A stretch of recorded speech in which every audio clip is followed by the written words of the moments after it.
Welcome to the channel, viewers. The ISIS BRIDES scandal, Albanese and the moral collapse of authority.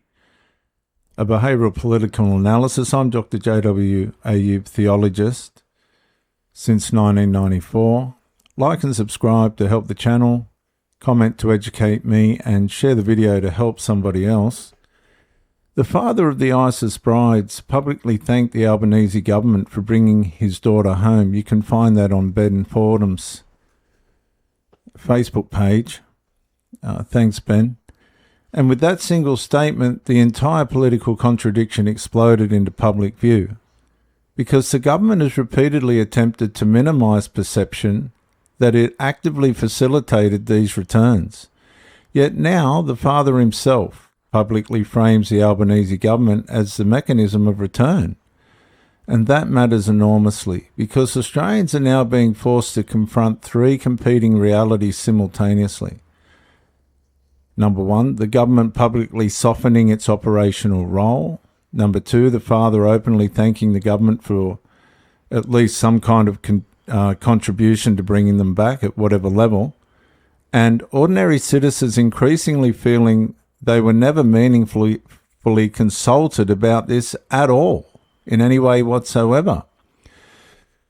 As a matter of fact, the Australian citizens are being completely ignored. And that's where this stops being merely a security story. It becomes a crisis of authority, trust, consent, and moral legitimacy. This issue is no longer simply whether Australian citizens can legally be repatriated. This issue is whether the government used bureaucratic authority to facilitate the return of individuals associated with ISIS territory, while psychologically bypassing the moral objections, fears, and consent boundaries of the Australian public itself. And that's the deeper fracture now opening underneath the story, because many Australians increasingly feel, and I quote, the state made a civilization-level decision over their heads, then attempted to administratively soften what it had done.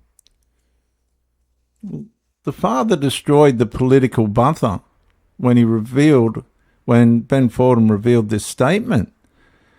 The government attempted to frame the repatriations as legal necessity, citizenship obligation, procedural management, controlled scrutiny handling, and security handling. But the father's public gratitude shattered that careful distancing language, because gratitude implies agency. It implies you brought them home. And that's why the comments are politically dangerous. The government cannot simultaneously minimise its role publicly while receiving open public thanks for facilitating the return. And that contradiction becomes evident of political double language. Mistakes versus ISIS. Then came the second compression point, mistakes. The father acknowledged mistakes were made, but Australians do not psychologically process ISIS as youthful error, ordinary bad decisions, or temporary confusion. ISIS occupies a category associated with extremism, terrorism, executions, ideological fanaticism and radicalism, and anti-Western hostility and enmity. So the emotional language no longer matches the ideological gravity. And once the language weakens, citizens begin fearing the moral seriousness inside government has weakened too. Point number 3. The listener enters the story. And this is where the listener must confront the deeper issue personally. Because the public was never meaningfully asked, do you support these returns? Do you accept the long-term security risks? Do you trust rehabilitation frameworks? Do you believe ideological allegiance can be safely reversed? Do you accept the burden following onto Australian society, the financial burden as well, not just the psychological one? No, Instead, many citizens feel they were simply informed after decisions had already been operationally completed, and that creates democratic alienation. The listener begins feeling this happened to the country without the country's consent, and that emotional shift is devastating for public trust.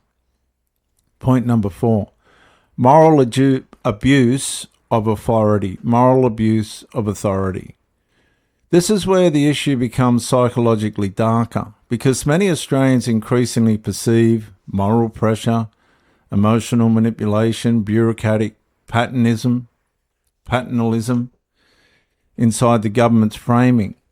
The citizen is subtly expected to accept, empathise, soften, rehabilitate emotionally alongside the state itself. And if the citizen resists, the implication becomes insensitive, extreme, you're lacking compassion, and that's the moral abuse layer. Authority begins demanding emotional compliance with decisions citizens never authorised morally within themselves. Point number 5, the collapse of conscience. The deepest fear underneath this story is not merely terrorism, it's consequence collapse. Because nations psychologically depend upon boundaries, loyalty expectations, consequence symbolism, civilizational seriousness, and many Australians now fear the state itself no longer projects those boundaries clearly. Instead, the government increasingly appears marginal, manageable, managerial, therapeutic, rehabilitative, emotionally diplomatic toward ideological extremism itself, and that perception is catastrophic for social cohesion.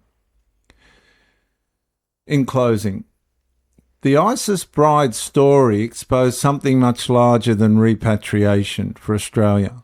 It exposed the widening gap between government authority and public moral consent, because when the father publicly thanks Albanese for bringing his daughter home from ISIS territory, the contradiction becomes impossible to hide.